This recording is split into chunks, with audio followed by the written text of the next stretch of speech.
নমস্কাৰ বন্ধুসকল, স্বাগতম জনাইছোঁ মোৰ চেনেল সেউজীয়া পৃথিৱীলৈ। আশা কৰোঁ সকলো ভালেই আছে।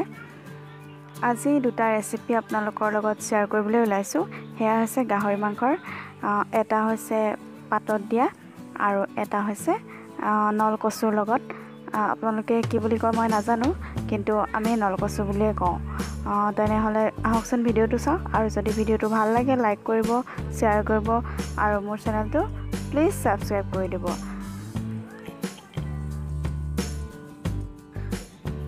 মই কেইটুকুৰামান চৰ্বি কাটি পেলাই তেলটো উলিয়াই লৈছিলোঁ, মিঠাতেল ব্যৱহাৰ কৰা নাই। সেই তেলতে মই বনাইছোঁ। প্ৰথমতে দিলোঁ জিৰা কেইটামান, তাৰপাছত দিছোঁ পিঁয়াজখিনি ভাজি লৈছোঁ।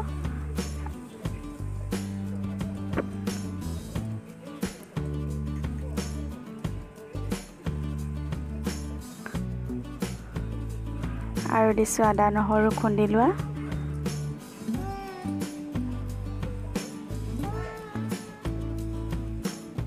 আৰু এনেকৈ ভাজি আছোঁ।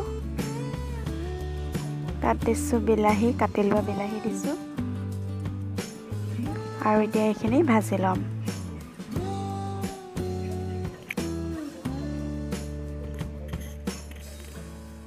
এয়া তেল বিৰিঙি আহিছে, ইয়াত দিছোঁ নিমখ, দিছোঁ জিৰা গুড়ি,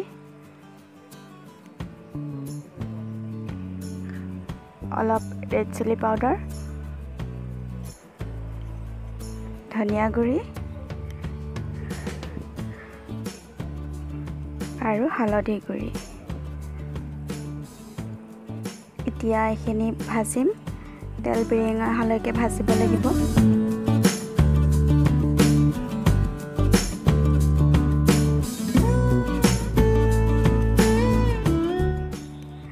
আৰু এতিয়া ইয়াতে দি দিম মই মাংসখিনি মই বইল কৰি লৈছিলোঁ।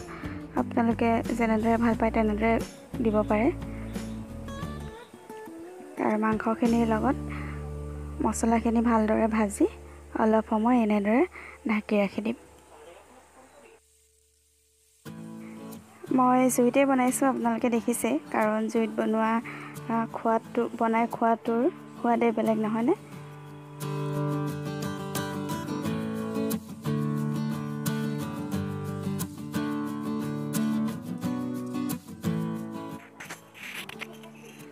আৰু এতিয়া দি দিম ইয়াত আলু আৰু কাটি লোৱা নলকচুখিনি, আৰু এইখিনিও আমি ভালদৰে ভাজিব লাগিব। এয়া এনেদৰে ভাজিছোঁ,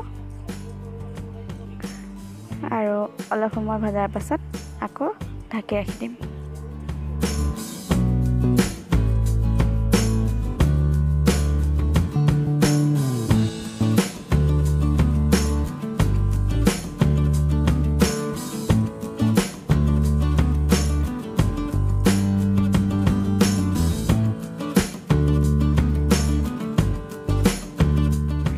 এতিয়া ইয়াতে দিম অলপ পানী, মাংসখিনি সিজিবৰ বাবে আৰু আলুবোৰ সিজিবৰ বাবে। সেয়া মই পানী দিলোঁ, আৰু এনেদৰে লৰাই আকৌ অলপ সময়ৰ বাবে ঢাকি ৰাখিম।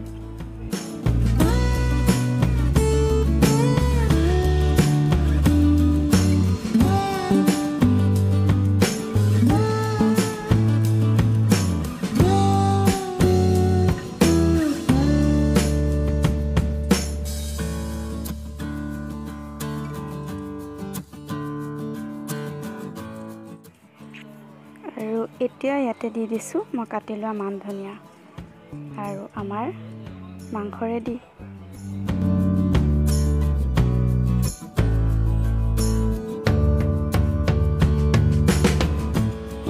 আৰু এতিয়া বনাম পাতত দিয়া গাহৰি মাংস। আৰু ইয়াৰ বাবে মোক লাগিব আদা, নহৰু, জলকীয়া, এইখিনি মই চপাৰটোত কাটি লৈছোঁ। আৰু লগতে দিছোঁ অলপ খৰিচা, গোটেইখিনি মিক্স কৰি লৈছোঁ।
ৰান্ধি লৈ তাৰপাছত ৰাইচ কুকাৰটো বহাই দিলোঁ।